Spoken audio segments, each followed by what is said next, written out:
اگلے دن ایک بندر کو پیاس لگی، اسے بادشاہ کی بات یاد آ گئی اور وہ اس سے بات کرنے چلا گیا۔ بچے فکر نہ کرو، یہ بادشاہ نے کہا، میں تالاب کی چھان بین کروں گا کہ یہ محفوظ ہے۔ جب وہ تالاب کے قریب پہنچا تو اس نے دیکھا کہ بڑے قدم اندر جا رہے ہیں لیکن باہر نہیں آ رہے۔ بادشاہ نے نتیجہ خیز کیا کہ یہ وہ جگہ ہے جہاں بھوت چھپا ہوا تھا۔ سب بندر رونے لگے اس فکر میں کہ وہ پانی کیسے پئیں گے۔ بادشاہ نے انہیں تسلی دی اور بھوت کا مقابلہ کرنے چلا گیا۔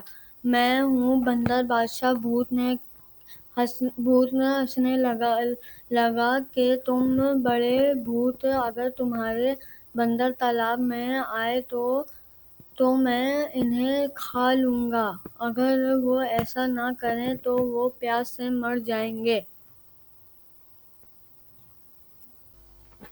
بادشاہ نے سوچا کہ مجھے کوئی حل تلاش کرنا چاہیے۔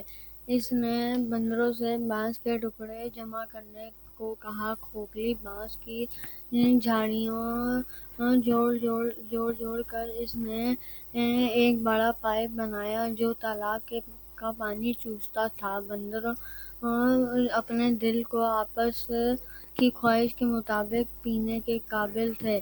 سب کی طرف سے بندر بادشاہ کو سلام، بندروں کے نعرے لگنا شروع ہو گئے۔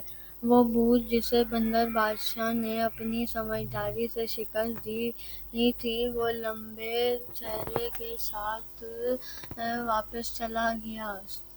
تالاب میں واپس چلا گیا۔ جب چیزیں مشکل لگیں تو کبھی بھی ہمت نہ ہاریں، بندر بادشاہ کی طرح باہمت رہیں اور باصبر رہیں۔